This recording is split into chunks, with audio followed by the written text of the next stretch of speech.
El miedo a la redención. Tal vez te preguntes por qué es tan crucial que observes tu odio y te des cuenta de su magnitud.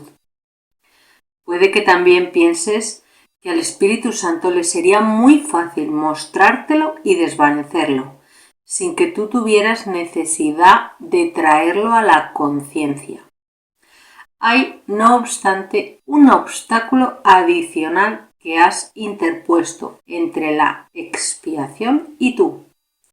Hemos dicho que nadie toleraría el miedo si lo reconociera, pero en tu trastornado estado mental no le tienes miedo al miedo. No te gusta, pero tu deseo de atacar no es lo que realmente te asusta. Tu hostilidad no te perturba seriamente. La mantienes oculta porque tienes aún más miedo de lo que encubre. Podrías examinar incluso la piedra angular más tenebrosa del ego sin miedo, si no creyeses que, sin el ego, encontrarías dentro de ti algo de lo que todavía tienes más miedo. No es de la crucifixión de lo que realmente tienes miedo. Lo que verdaderamente te aterra es la redención.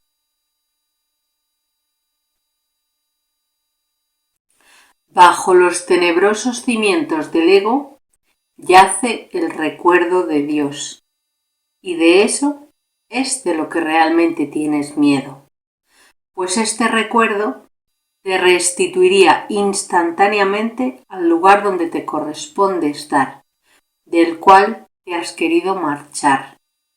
El miedo al ataque no es nada en comparación con el miedo que le tienes al amor. ¿Estarías dispuesto incluso a examinar tu salvaje deseo de dar muerte al Hijo de Dios si pensases que esto te podría salvar del amor? Pues este deseo causó la separación y lo has protegido porque no quieres que ésta cese. Te das cuenta de que, al despejar la tenebrosa nube que lo oculta, el amor por tu Padre te impulsaría a contestar su llamada y a llegar al cielo de un salto.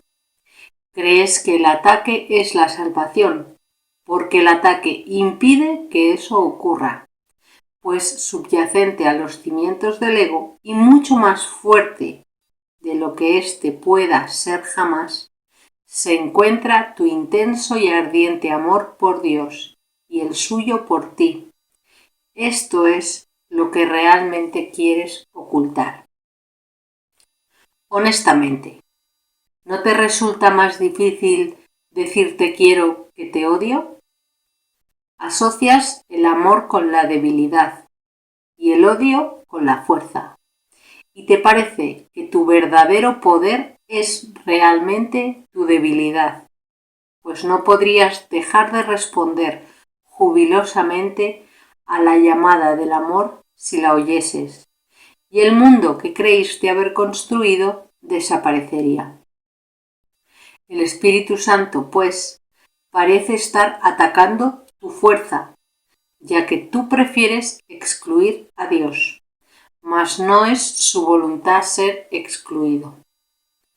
Has construido todo tu demente sistema de pensamiento porque crees que estarías desamparado en presencia de Dios y quieres salvarte de su amor, pues crees que te aniquilaría. Tienes miedo de que pueda alejarte completamente de ti mismo y empequeñecerte porque crees que la magnificencia radica en el desafío y la grandeza en el ataque. Crees haber construido un mundo que Dios quiere destruir y que amando a Dios, y ciertamente lo amas, desecharías ese mundo, lo cual sin duda es lo que harías. Te has valido del mundo, por lo tanto, para encubrir tu amor. Y cuanto más profundamente te adentras en los tenebrosos cimientos del ego, más te acercas al amor que yace allí oculto. Y eso es lo que realmente te asusta. Puedes aceptar la demencia porque es obra tuya, pero no puedes aceptar el amor porque no fuiste tú quien lo creó. Prefieres ser un esclavo de la crucifixión que un hijo de Dios redimido. Tu muerte individual parece más valiosa que tu unicidad viviente, pues lo que se te ha dado no te parece tan valioso como lo que tú has fabricado. Tienes más miedo de Dios que del ego, y el amor no puede entrar donde no se le da la bienvenida. Pero el odio puede, pues entra por voluntad propia, sin que le importe la tuya. Tienes que mirar de frente a tus ilusiones y no seguir ocultándolas, pues no descansan sobre sus propios cimientos. Aparenta ser así cuando están ocultas y por lo tanto pareces ser autónomas. Esta es la ilusión fundamental sobre la que descansan todas las demás, pues debajo de ellas y soterrada mientras las ilusiones se sigan ocultando, se encuentra la mente amorosa que creyó haberlas engendrado con ira. Y el dolor de esta mente es tan obvio cuando se pone al descubierto que la necesidad que tiene de ser sanada es innegable. Todos los trucos y estratagemas que le ofreces no pueden sanarla, pues en eso radica la verdadera crucifixión del Hijo de Dios. Sin embargo, no se le puede realmente crucificar. En este hecho radica tanto su dolor como su curación, pues la visión del Espíritu Santo es misericordiosa y su remedio no se hace esperar. No ocultes el sufrimiento de su vista, sino llévalo gustosamente ante él. Deposita ante su eterna cordura todo tu dolor y deja que él te cure. No permitas que ningún vestigio de dolor permanezca oculto de su luz y escudriña tu mente con gran minuciosidad en busca de cualquier pensamiento que tengas miedo de revelar, pues él sanará cada pensamiento insignificante que hayas conservado con el propósito de herirte a ti mismo. Lo expurgará de su pequeñez y lo restituirá a la grandeza de Dios. Bajo la grandiosidad que en tanta estima tienes, se encuentra la petición de ayuda que verdaderamente estás haciendo. Le pides amor a tu Padre, tal como Él te pide que regreses a Él. Lo único que deseas hacer en ese lugar que has encubierto es unirte al Padre en amoroso recuerdo de Él. Encontrarás ese lugar donde mora la verdad, a medida que lo veas en tus hermanos, y que si bien pueden engañarse a sí mismos, anhelan, al igual que tú, la grandeza que se encuentra en ellos. Y al percibirla, le darás la bienvenida y dispondrás de ella, pues la grandeza es el derecho del Hijo de Dios, y no hay ilusión que pueda satisfacerle o impedirle ser lo que Él es.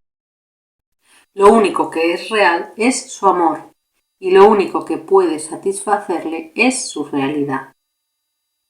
Sálvale de sus ilusiones para que puedas aceptar la magnificencia de tu Padre, jubilosamente y en paz.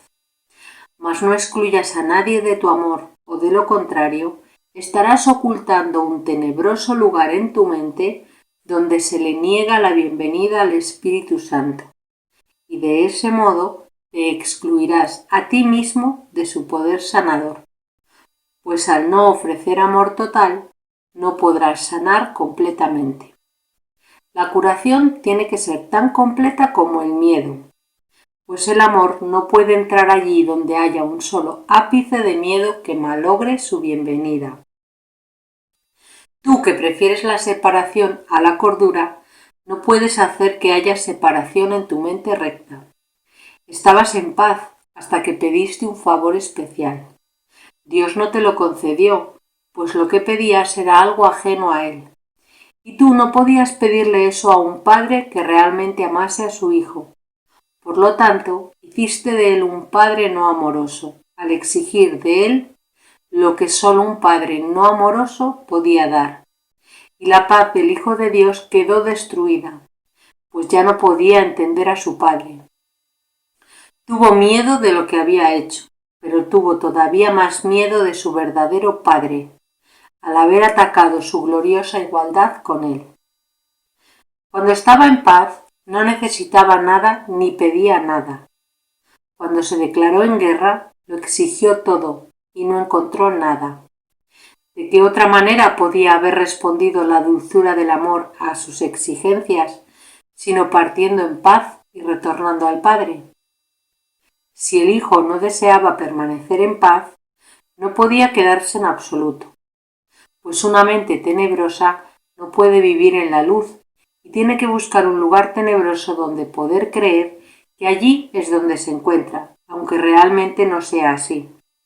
Dios no permitió que esto ocurriese. Tú, no obstante, exigiste que ocurriera y por consiguiente creíste que ocurrió. Singularizar es aislar y por lo tanto causar soledad. Dios no te hizo eso. ¿Cómo ibas a poder excluirte de sí mismo, sabiendo que tu paz reside en su unicidad? Lo único que te negó fue tu petición de dolor, pues el sufrimiento no forma parte de su creación. Te había creado y no iba a revocarlo. Lo único que pudo hacer fue contestar a tu petición demente con una respuesta cuerda que residiera contigo en tu demencia. Y eso fue justamente lo que hizo. No es posible oír su respuesta sin renunciar a la demencia. Su respuesta es el punto de referencia que se encuentra más allá de las ilusiones, desde la cual puedes observarlas y ver que son dementes. Basta con que busques ese lugar y lo encontrarás, pues el amor reside en ti y te conducirá hasta él. Bueno, pues pasamos a la lectura comentada. Fijaros, nos advierte el curso de que es crucial que observemos nuestro odio y que nos demos cuenta de su magnitud. Y dice, puede que pienses que el Espíritu Santo le sería muy fácil mostrártelo y desvanecerlo sin que tú tuvieras necesidad de traerlo a tu conciencia. Pero hay un obstáculo adicional que tú has interpuesto entre la expiación y tú. Y nos dice, nadie toleraría el miedo si lo reconociera. Y nos advierte que nuestro deseo de atacar, que nos había comentado en la lectura anterior, no es lo que realmente nos asusta. Dice, tienes aún más miedo de lo que encubre. Porque sin el ego encontrarías dentro de ti algo de lo que todavía tienes más miedo. Lo que verdaderamente te aterra es la redención. Yo me pregunto, ¿por qué nos aterra la redención? Y fijaros, nos dice que bajo los tenebrosos cimientos del ego yace el recuerdo de Dios. Y de eso es de lo que realmente tienes miedo. Porque este recuerdo te restituiría al lugar donde te corresponde estar. Es el lugar del que nos hemos querido marchar. Y nos dice, el miedo al ataque no es nada en comparación con el miedo que le tienes al amor. Y yo me vuelvo a preguntar, ¿pero por qué le tengo miedo al amor? Yo puedo entender que le tengamos miedo a que creemos que el amor nos va a castigar. Puedo entender que le tengamos miedo al propio deseo de autoaniquilarnos por pensar que hemos matado al padre. Pero nos dice aquí que tenemos un miedo al amor en sí todavía más profundo, en el inconsciente. Y claro, nos dice que incluso estaríamos dispuestos a ver el salvaje deseo de dar muerte al Hijo de Dios si eso nos librase del amor. Este deseo nos repite aquí que causó la separación. El deseo de matar al Hijo de Dios fue lo que causó la separación de la mente dormida, la aparente separación de la mente dormida del Cristo del resto del Cristo. Y nos dice que hemos protegido ese deseo, que no vemos, lo hemos ocultado, pero además lo hemos protegido porque no queremos que la separación cese. Y esto es, a mí me choca todavía, porque claro, nos dice que no queremos que la separación cese y la protegemos porque nuestro ardiente de amor por Dios y el suyo por nosotros lo queremos ocultar porque asociamos el amor con la debilidad. Y entonces nos parece que nuestro verdadero poder es esa falsa fortaleza o esa fuerza, ese odio. Pensamos que el odio nos da fuerza, digamos. Como asociamos el amor con la debilidad, pues tenemos miedo del amor. Yo no lo entiendo. Si alguien lo entiende, me lo ponéis aquí abajo. nos dice que queremos salvarnos del amor de Dios porque creemos que nos aniquilaría. Vale, esto lo puedo entender. Si yo me he identificado con el ego, pienso que soy el ego. Si ahora me identifico con el amor, o si intento identificarme con el amor, pienso que el amor va a destruir al ego. Mientras sigo pensando que soy el ego, pienso que me aniquilaría a mí. Esto sí lo entiendo. Pero no entiendo por qué no lo explica así. Hay algo oculto aquí en este texto que todavía no consigo descifrar. Porque si no lo diría así, el ego tiene miedo de que el amor lo aniquilaría y por eso te transmite a ti su miedo al amor. Pero no lo dice así, dice que tú tienes miedo del amor. Y entonces nos dice, cuanto más profundamente te adentras en los tenebrosos cimientos del ego, más te acercas al amor que yace allí oculto. Y eso es lo que realmente te asusta. Y claro, que nos dice que no puedes aceptar el amor porque no fuiste tú quien lo creó. Vale, puedo entender que lo rechazo, pero que tenga miedo del amor. Dice, tu muerte individual parece más valiosa que tu unicidad viviente. Quiere decir que percibimos o preferimos seguir en este ciclo de reencarnaciones sin muertes que la unicidad, que vivir libres de muerte. Tienes más miedo de Dios que del ego. Claro, esto debe ser porque hemos proyectado sobre Dios todo lo que no nos gusta. Pero no entiendo, en este capítulo ya, después de lo que nos ha explicado en el epígrafe anterior, no entiendo que ahora nos hable del miedo a Dios sin explicarnos por qué. Y nos dice, todos los trucos y estratagemas que le ofreces no pueden sanarla, pues en eso radica la verdadera crucifixión del Hijo de Dios. Y nos dice, deposita ante su eterna cordura todo tu dolor y deja que Él te cure, el Espíritu Santo. O sea, nos dice también aquí abajo, ¿no? Escudriña tu mente con gran minuciosidad en busca de cualquier pensamiento que tengas miedo de revelar. Quiere decir que saquemos toda la luz, incluso lo que hemos ocultado, que hagamos introspección, saquemos a la luz y lo entreguemos al Espíritu. Y nos dice, no excluyas a nadie de tu amor, o de lo contrario estarás ocultando un tenebroso lugar en tu mente donde se le niega la bienvenida al Espíritu Santo. Si yo mantengo un culpable en este mundo, eso es algo que no quiero sanar, es una parte de mi mente que no quiero perdonar y que estoy ocultándosela al Espíritu Santo, le niego la bienvenida. Y como también nos lo dice antes, no hay parcialidades aquí, o entregas toda tu mente o te quedas fuera. Y aquí nos explica qué es lo que pasó. Dice, estabas en paz hasta que pediste un favor especial. Entonces Dios no te lo concedió porque no podía. Y claro, al no concedérnoslo nosotros, hicimos de él un padre no amoroso, porque le exigimos algo que él no podía dar. Entonces así fue como quedó destruida la paz del Hijo de Dios, porque ya no podía comunicarse con su padre, o aquí nos dice entender a su padre. Entonces, él tuvo miedo de lo que había hecho, tuvo miedo de repente no ver al padre, pero tuvo más miedo aún de su verdadero padre. O sea, tuvo miedo del ego, pero tuvo más miedo aún de su verdadero padre, porque había atacado su gloriosa igualdad con él. Y entonces dice, sigue en el párrafo 11 explicándonos, cuando estaba en paz no necesitaba nada ni pedía nada. Ahora, cuando nos declaramos en guerra, de repente lo exigimos todo, y el mismo hecho de exigir, pues no encontramos nada. Y entonces, ¿cómo respondió el Cristo? El amor, la dulzura del amor. ¿Cómo respondió a las exigencias de esa parte dormida que tenía tantas exigencias? Pues marchándose en paz y retornando al Padre. Porque si el Hijo no deseaba permanecer en paz, no podía quedarse en absoluto, con lo cual la parte dormida del Hijo de Dios se decidió por la guerra, y ya sabemos que las frecuencias de la paz y de la guerra están en diferente sintonía, automáticamente se produce la separación. Tú ya sintonizas el dial de la guerra y ya no escuchas, aunque sigas en el dial de la paz, pero ya no lo escuchas porque estás con tu atención en otro canal. Y nos dice, Dios no permitió que esto ocurriese, pero tú exigiste que ocurriera. Nos está hablando como si fuéramos un niño pequeño que tuvo un berrinche. Y el padre pues, se quedó así pacientemente mirándolo y sin entender el berrinche. Y con paciencia y hasta que el niño pare de llorar. Y aquí seguimos con el berrinche y la pataleta.